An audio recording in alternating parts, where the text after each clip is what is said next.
As you all know, last night around 10 p.m., the police and armed soldiers came to Harvest House in the company of about 20 youths, and they violently and forcibly installed those youths into our building. They beat up our security personnel, and once they got into the building, Secretary General Charlton Wende got onto the scene.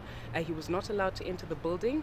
Once Secretary General Wende arrived, he obviously made a police report. The police refused to take his report, and the explanation they gave is that he should go and ask the soldiers for permission and go and liaise with the soldiers.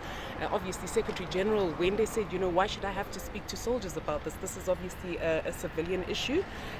We have no instructions, no knowledge that the military has been deployed in Zimbabwe. We all know that, Mnangagwa can only deploy the military in terms of the constitution. He certainly cannot deploy the military to fight a political party. It's completely unheard of, it's unlawful, it's unconstitutional, it happened in the dead of night, and this puts paid and completely supports what we've said time and again, that Kuke Monzoro are being used by Zanu-PF to completely try and dismember, the genuine MDC alliance. And we completely will resist this. We have not agreed to what's taking place, and we will fight back. We will fight back politically and resist what's taken place. This afternoon, Vice President Mahere, Vice President E.T., together with other standing committee members tried to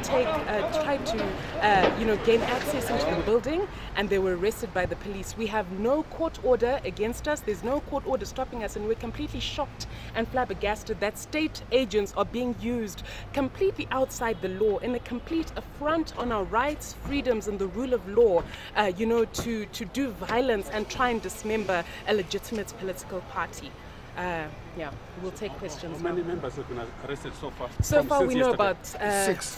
There are six. Six members who've been arrested for no charge. They committed no offense. We're entitled to lawful occupation of our political party building. There's no explanation whatsoever. They committed no crime. And right now we're trying to have a press conference just outside the building, and we're told to go away. We've got the right to freedom of movement in terms of Section 67 of the Constitution. We've got the right to gather freely for a cause as a political party, and you see, the police stopped us from doing so. Journalistic freedom. We don't know why soldiers are camping all around the CBD just because of the MDC alliance, just to stop us from exercising our political freedoms. We will fight back, and we'll fight back politically. Spokes, who owns the Harvest House? Harvest House is held in trust on behalf of the political party MDC alliance. It's held in trust on our behalf. But what's certainly so, the trustees are known, it's on record, and if anyone wants to know about that, the trust documents are available, but they're trustees. And we all know that trustees are just nominees on behalf of the building, they don't own the building themselves, but they hold it in trust on behalf of an organization. But the critical thing is this, that there's no court order. You don't take the law into your own hands, even if they do believe that they've got a right to the building, which I assert that they don't. You don't take the law into your own hands. If what they're doing is competent, why haven't they used the deputy sheriff? Why have they come in the middle of the night? Why are they using soldiers? Why are those soldiers armed? That's not how you enforce the law. All of this shows that they're not acting within the confines of the law. If they're acting within the confines of the law, they would not be doing this at night. They would not be using riot police. They would not be using violence. They would not be beating up our legitimate security force, our security personnel, our employees. Why are they using violence? There's no explanation whatsoever. And for people who pretend to be constitutionalists, for people who pretend to be acting in accordance with the rule of law, for people who pretend to be putting the MDC right, this vindicates us. And it's an indictment, on people who've been saying all along that, we're trying to, rectify everything in the MDC. This confirms that they're not.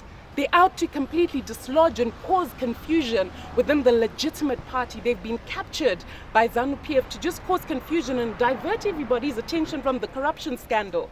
We all know that what's making headlines right now is the corruption scandal involving Mnangagwa, his children, his proxies, his bodyguard. They want to draw everyone's attention away from that so that everyone is now talking about the fiasco at Harvest House. We're not going to stop talking about the corruption. We're not going to stop talking about the abduction of those 3 women in our party. We're not going to stop talking about the deteriorating human rights situation. We're going to keep talking about the national crisis. We're not going to stop talking about the fact that 60% of Zimbabweans face starvation. This country is still under lockdown. No support, no safety nets have been put in place for the vulnerable. People are locked down, starving in their homes. We're not going to stop talking about the fact that the price of bread has gone up. We're not going to stop talking about the fact that the price of fuel has gone up. That's where everybody's focus should be right now. We're not going to stop talking about the fact that the rate of inflation is now 765%. So what is There's complete failure. What is the party's way forward now? The party's way forward is that we're going to fight this politically. Obviously, tactics and strategies aren't discussed with the media. That's not how it goes, especially when you've got a regime that's as callous as this one that will drive army tanks in broad daylight in the street. You've got a regime who put, riot police at the entrance of a building. We're not going to discuss our tactics and strategies, but we will fight back politically. A regime who will arrest political party officials for trying to gain entrance into their own offices. Completely unlawful. For these and other stories, visit our website www.263chat.com. Follow us on Twitter @263chat and like our Facebook page 263chat.